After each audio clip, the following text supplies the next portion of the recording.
In Southeast Asia, where maritime security defines the future of nations, submarines have emerged as a decisive element in the balance of power. Vietnam's decision to acquire 6 Kilo-class submarines from Russia has profoundly altered the equation in the South China Sea. Often described by Western analysts as the black hole of the ocean, these submarines are exceptionally quiet and well-suited to the shallow, acoustically complex waters of the region. For Vietnam, a country with limited resources compared to its northern neighbor, the Kilo fleet represents more than a set of weapons. It is a strategic deterrent, a hidden shield that forces adversaries to think twice before projecting power into contested waters. The strength of the Kilo lies in its dual nature. On the one hand, it is a platform for precision strikes. Equipped with the Club-S missile system capable of targeting surface ships or even land installations hundreds of kilometers away. On the other hand, it is a hunter carrying modern torpedoes and sea mines that can deny access to strategic maritime routes. This combination makes the Kilo more than a tactical weapon. It transforms the submarine into an instrument of asymmetric warfare. Vietnam does not need to match fleet for fleet against a superior navy. Instead, the simple knowledge that a silent adversary may be waiting beneath the waves forces any opponent to spread resources into anti-submarine operations, diluting their offensive power. The psychological impact of submarines is often greater than their actual combat use. A surface fleet can be tracked by satellites and radars, but submarines create uncertainty. They embody the principle of seen or unseen, they are always present. For Vietnam, this means that even during peacetime, the Kilo fleet extends the defensive perimeter far beyond coastal waters. An adversary contemplating a blockade of Vietnamese ports or islands must now calculate the risk of losing valuable warships to an invisible threat. In deterrence theory, this uncertainty is power in itself. Operating submarines, however, is not without challenges. Maintenance and sustainment are expensive and technically demanding. Vietnam relies heavily on Russian support for overhauls and spare parts, though efforts have been made to localize some aspects of repair at the Cam Ranh base. Training qualified submariners is equally demanding, requiring years of preparation under strict secrecy. The environment of the South China Sea further complicates matters. Shallow waters with layers of temperature and salinity make sonar operations unpredictable.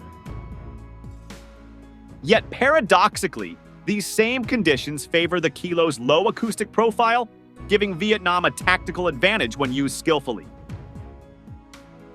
While Vietnam already possesses this capability, the Philippines is still debating whether to take the submarine leap.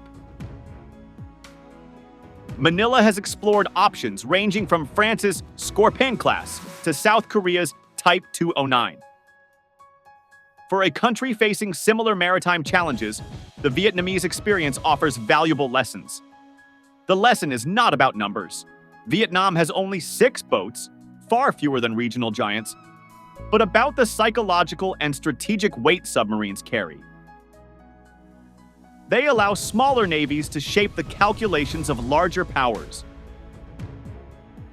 The context of Philippine defense modernization, this reality is especially relevant. By observing how Vietnam integrated the Kilo into its overall anti-access strategy, Manila can envision how its first submarine might alter its maritime posture. Looking ahead, one can imagine scenarios where cooperation between Vietnam and the Philippines extends into the undersea domain.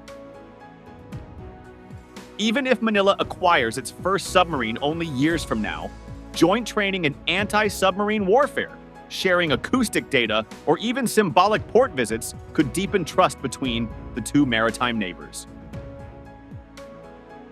The image of a Vietnamese Kilo and a future Philippine submarine operating together in the South China Sea would send a powerful message. Southeast Asian nations are capable of shaping their own security environment without being mere bystanders to great power competition. Such visions are not only military but political, signaling a common will to defend sovereign rights under international law. Of course, submarines are not a silver bullet. They cannot substitute for robust surface fleets, maritime patrol aircraft, or alliances. But for Vietnam, they are the core of a layered defense.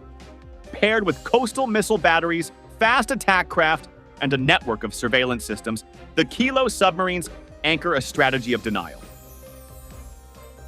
They complicate any adversary's plan for quick escalation, raising the costs of aggression. For the Philippines, which continues to expand its naval modernization programs, the Vietnamese case study highlights the importance of sequencing, investing in undersea warfare not as an isolated project, but as part of a broader integrated strategy. For the audience in the Philippines, there is another angle worth considering. Submarines are not only about deterrence against external threats, but also about national pride. Owning and mastering such advanced technology symbolizes a nation's maturity in maritime defense. Vietnam's achievement in building and operating a credible submarine fleet, despite limited economic means, demonstrates what determination and strategic foresight can achieve. It sets a benchmark in Southeast Asia that Manila may aspire to, especially as public awareness of maritime disputes grows. By drawing this parallel, Filipinos can see their own future reflected in Vietnam's present capability.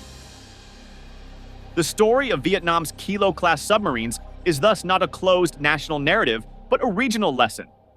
It is a reminder that maritime security in Southeast Asia is intertwined. The presence of these boats does not only affect Vietnam's defense, but also the balance of power that influences every coastal state in ASEAN.